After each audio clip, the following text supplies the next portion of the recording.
அன்பு உறவுகளுக்கு வணக்கம்.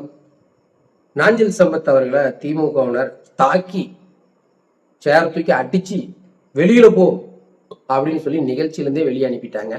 பாவம் அந்த மனுஷன் என்ன பண்றதுன்னு தெரியாம தகச்சு போய் நின்ட்டாப்புல. அவர் அந்த நிகழ்ச்சியில பார்க்கும்போது பாவமா தான் இருக்குது. ஐயோ பெரிய மனுஷனை அடிச்சிட்டாங்களே அப்படின்னு. ஆனா இருந்தாலும் வாய் எந்த அளவுக்கு வாய் அண்ணன் சீமான் அவர்களை தரைக்குறைவா அந்த வாய் பேசுது. வாயை வச்சு பொழப்பு நடத்துற உனக்கு இது தேவைதான் அப்படின்னு மனசுக்குள்ள தோணுது. பட் இருந்தாலும் வயசான ஆளை சேர தூக்கி அடிச்சிட்டானுங்க திமுக காரணங்க. சே பாத்தியா நாஞ்சில் சம்பத், ஒரு ஜன் வயிற்றுக்காக எவ்வளவு அசிங்கப்பட வேண்டியதா இருக்குது. அந்த வாயை வச்சுதானே திமுக கிட்ட ரொம்ப நாள் பொழைச்ச. அந்த திமுகவே உன்னைக்கு காரி துப்பி வெளியே அனுப்பிடுது. காரணம் என்ன? மனுஷனா பிறந்தா கொஞ்சமாவது நியாயமா நடக்கணுயா. திமுக ஒரு திருட்டு கட்சியா இருந்தாலும் அங்கதானே தின்னுக்கிட்டு இருந்த. அந்த கட்சி போய் ஏத்து பேசுறிய. பல நாள் படி இழந்த கட்சி தான் திமுக.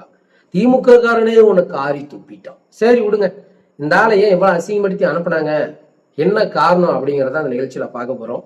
தவேக அரசின் 100 நாள் ஆட்சி அப்படின்ற தலைப்புல பிகை நோட்ஸ்ல இந்த நிகழ்ச்சி நடக்குது. இந்த நிகழ்ச்சியோட நடுவர் ஐயா ரங்கராஜ் பாண்டியா அவர்கள். அப்புறம் தவேக ஆட்சி சிறப்பான ஆட்சி, நல்ல ஆட்சி, சூப்பரான ஆட்சிங்க. மக்களுக்கு இவ்வளவு ஒரு நல்லாட்சி எங்க தளபதி கொடுப்பாரோ அப்படின்னு அவங்க நினைச்சோட பார்க்கல. இப்போ இந்த தமிழ்நாட்டு மக்களை தங்க தட்டல் வச்சு தாங்குறார் எங்க தளபதி, தங்க தளபதி அப்படின்னு. தளபதிக்கு முட்டு கொடுக்க, தவேகாக்கு முட்டு கொடுக்க 3 பேர், வைகை செல்வன், பல செல்வகுமார், அப்புறம் இந்த நிகழ்ச்சியோட 7.5 நாஞ்சில் சம்பத் அவர்கள். அப்புறம் இந்த ஆட்சியில நடக்கக்கூடிய தவறுகளை எடுத்து பேசுவதற்காக எதிரணியில வராங்க திமுக ராஜீவ்காந்தி, அதிமுக சார்பா கோவை சத்யன், நாம் தமிழர் கட்சி சார்பாக அண்ணன் இடுமோன கார்த்தி அவர்கள். இப்ப அந்த மேடையில பேச தொடங்குறாங்க. நிகழ்ச்சி ஆரம்பிக்குது.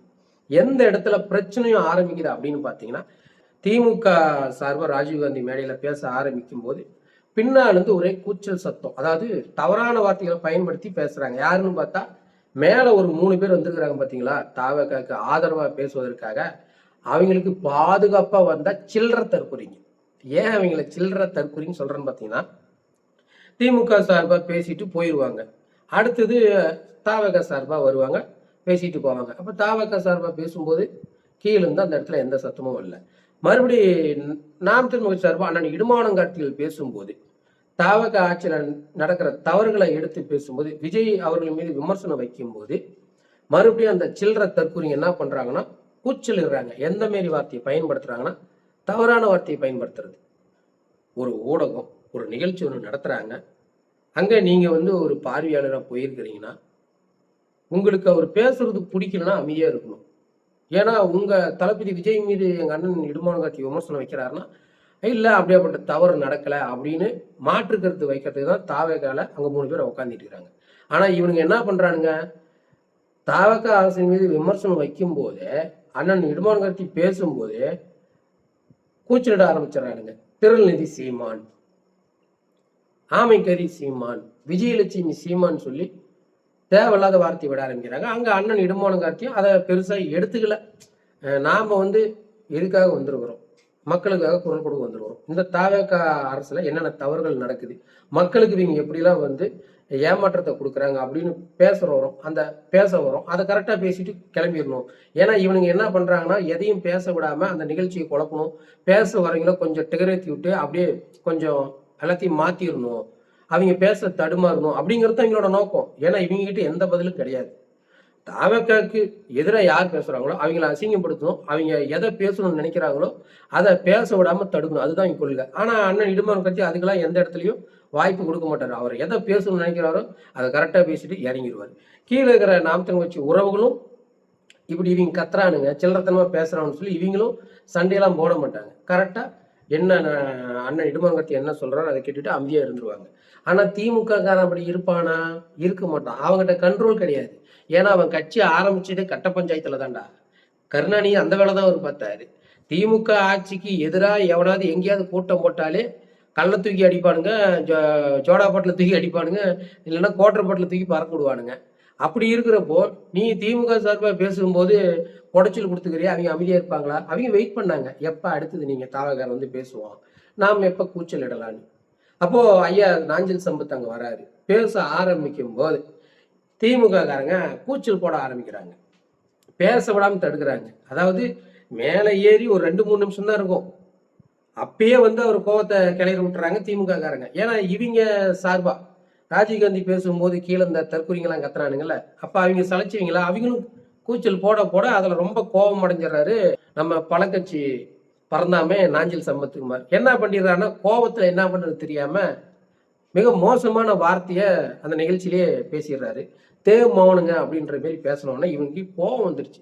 எங்களை பார்த்து எப்படா நீ இப்படி பேசலான்னு சொல்லி, நீ வெளியில போ வெளியில போன்னு சொல்லி கூச்சலிட, அவ வெளியில போகாம நாஞ்சில் சம்பத் அங்கேயே நிக்க, இன்னமும் காண்டாகி போய் என்ன பண்றாங்க, சேரை தூக்கி அடிச்சிடுறாங்க.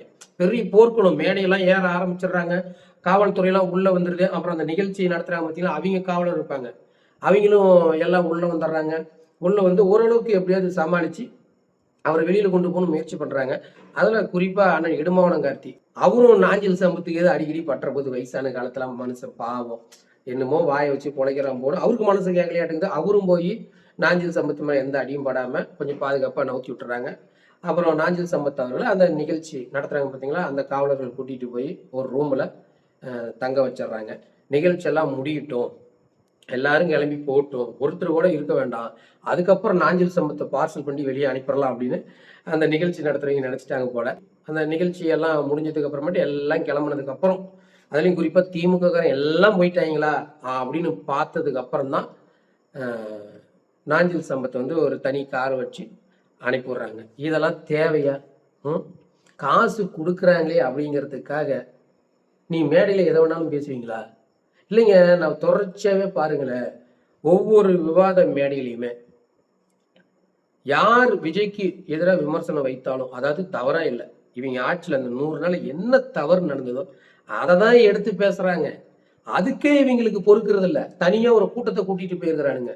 கீழே இப்படி 200 300ன்னு கொடுத்து சரக்கு வாங்கி கொடுத்து இந்த பசங்களை கொண்டு போய் நிகழ்ச்சியில உட்கார வச்சு எப்பப்ப விஜய்க்கு எதிராக பேசுறாங்களோ அப்பெல்லாம் எந்திரிச்சு கத்துங்கடா அப்படின்னு சொல்லி இது போல தொடர்ச்சியா இருக்குது. நீங்க ஒவ்வொரு விவாத மேடையிலும் பாருங்களேன்.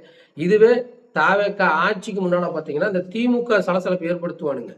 ஆனா என்னைக்கு விஜய் ஆட்சிக்கு வந்தாரோ அன்னையிலிருந்து ஒரு விவாத மேடை கூட உருப்படியா நடந்ததில்லை. இந்த 100 நாள்ல எத்தனை விவாத மேடை நடந்திருக்கும்? ஒரு விவாத மேடையில கூட அண்ணன் இடுமாவனம் கருத்தி கேட்ட கேள்விக்கோ அல்லது நாம் தமிழ் கட்சி சார்ந்து போய் நம்ம பேசுறாங்க பாருங்க, அவங்க எடுத்து வைத்த கேள்விக்கோ பதில் சொன்ன சரித்திரமே இல்லை. மாறா அண்ணன் சீமான் அவர்களை இழிவுபடுத்துவது, இல்லை கீழகர் இந்த மாதிரி சில்லறைங்களை கூட்டிட்டு போய் உட்கார வச்சு கோஷம் விடுவது, இதை தவிர ஒண்ணுமே இல்லை எனக்கு தெரிஞ்சு. அதுலயும் நம்ம நாஞ்சில் சம்பத்னா நல்லா வாங்கி கட்டிக்கணும். என்னை பொறுத்தவரையிலும் ஒரு கட்சியில உருப்படியா இருந்திருக்கிறியா? தமிழ்நாட்டுல எத்தனை கட்சி இருந்ததோ அத்தனை கட்சியிலையும் உன் வாயை கொண்டு போய் வச்சுருக்கிறேன். திமுக போட்ட எலும்பை கவிக்கிட்டு ஒரு 2 வருஷத்துக்கு முன்னால எங்க அண்ணன் சீமான பேசினேன். விஜய்வே நீ பேசியிருக்கிற, ஆனா இன்னைக்கு விஜய் போற எலும்பு துண்டை வாங்கிட்டு வந்து நீ ஒரு பொது நிகழ்ச்சியில தேவ் மௌனன்னு சொல்லிட்டு போற. வயசு கூட போக போக போக மூளையும் மயங்கிறது போல. அது இல்லாம இந்த தாவேக்களை யாரு போய் சேர்ந்தாலுமேங்க, தனக்கு இதுக்கு முன்னால எப்படி அறிவு வந்துச்சு அப்படின்லாம் இல்லை, தாவேக்கால சேர்ந்த உடனே தற்குறியா மாறிடுறானுங்க. கண்டிப்பா இந்த ஆட்சியோட முகத்தறையெல்லாம் இன்னும் போக போக கிளியும். இதுதான் அவங்களோட முதல் ஆட்சி கடைசி ஆட்சியுமா இருக்கும்.